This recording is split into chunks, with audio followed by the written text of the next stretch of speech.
Assalamualaikum warahmatullahi wabarakatuh. Perkenalkan, nama saya Muhammad Fazriza Fazri. Saya dari Prodi Manajemen Bisnis. Di sini saya akan menjawab soal-soal dari mata kuliah MSDM. Di sini di soal pertama sendiri itu ada menurut saudara, ruang lingkup apa saja yang dipelajari pada manajemen sumber daya manusia atau MSDM? Materi apa saja yang paling penting dimiliki setelah mempelajari MSDM? Jelaskan alasan saudara memilih materi tersebut.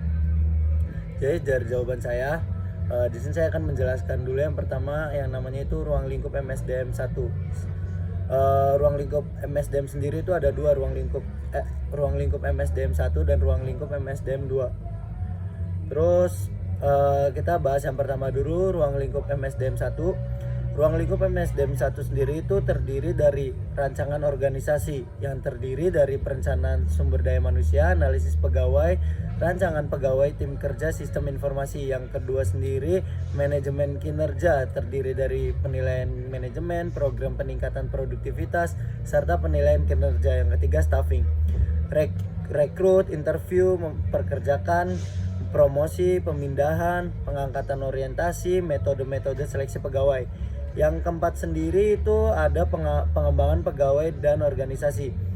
Pengembangan pegawai dan organisasi sendiri itu terdiri dari pengembangan pengawasan manajemen, perencanaan, pengembangan karir, program pembinaan, asistensi, pelatihan keterampilan non manajemen, program-program persiapan pensiun, penelitian terhadap sikap.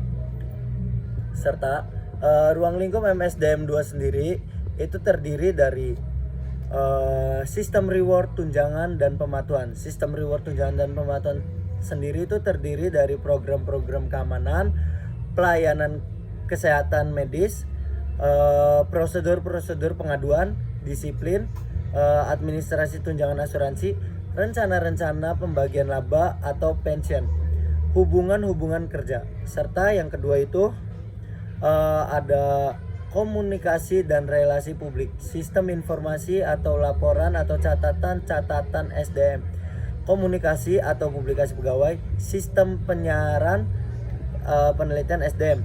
Serta alasan saya memilih materinya itu ada di materi disiplin kerja, karena menurut saya karyawan dapat bekerja secara konsisten dan efisien, dapat meningkatkan produktivitas individu maupun tim, dan dapat memastikan bahwa karyawan mematuhi aturan perusahaan, menciptakan peraturan kerja yang teratur dan harmonis. Karyawan juga mampu menjaga fokus pada tujuan perusahaan dan membantu mencapai sasaran dan visi perusahaan. Karyawan dapat mengelola waktu dengan efektif, mampu mengikatkan moral karyawan dan membangun kepuasan kerja serta mengurangi konflik antar karyawan. Dan di soal nomor 2 ada soalnya sendiri itu, menurut saudara apa urgensi mempelajari manajemen sumber daya manusia? Berikan gambaran atau contoh urgensinya.